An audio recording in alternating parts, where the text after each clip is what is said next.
আমরা একটা নির্বাচনমুখী দল, কাজে আমাদের আশঙ্কাটা এখনো আসে নাই।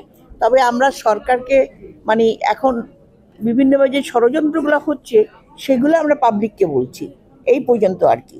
তবে কিছুটা তো ঝামেলা করার চেষ্টা করা হচ্ছে, সেটা তো অবশ্যই ঝামেলা, কিছুটা ঝামেলা হবে। তবে আমাদের মনে হয় নির্বাচন হবে, হয়ে যাবে। তবে তার আগে বেশ কিছু ঝামেলা হয়তো হতে পারে।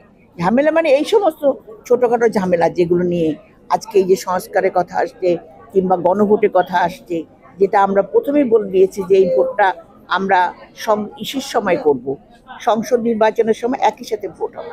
এবং এখানে আরেকটা পয়েন্ট আছে যে আমরা যে সনদটা পাশ করেছি, যেটা আমরা সিগনেচার করেছি, সেইটা কিন্তু আমরা নোট অফ ডিসেন্ট সহ সিগনেচার করেছি।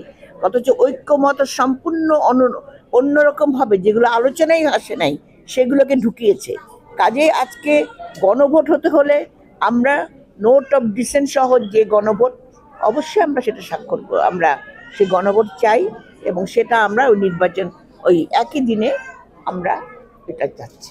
এতদিন আমরা একটা বছর প্রায় বলতে গেলে আমরা ঐক্যমতের সাথে বসছি, এবং ঐক্যমতে যারা ছিল আপনারা দেখেছেন, যারা হেড অফ মানে এসছিলেন, তারা হয়তো অনেক গুণী মানুষ, বিশেষজ্ঞ হতে পারেন, কিন্তু তারা কিন্তু এই দেশের কেউ না।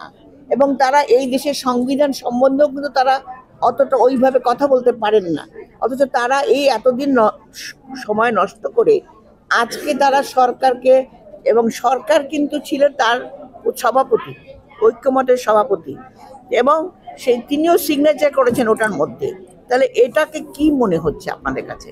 এটা মনে হচ্ছে নাকি এটা আমাদেরকে মানে একটা পুরো জাতির সঙ্গে একটা তারা একটা নতুনভাবে একটা খেলা খেলেছে? কমিশনের কাজ ওরা যেভাবে আশা করেছে সেইভাবে কার্যকরী হচ্ছে না। কাজে আমরা এটা দল থেকে আমি বলবো না, কারণ দলের থেকে আমরা অতটাই, কিন্তু যাদের পরিবার গুম হয়েছে তারা কিন্তু এই কমপ্লেনটা করছে।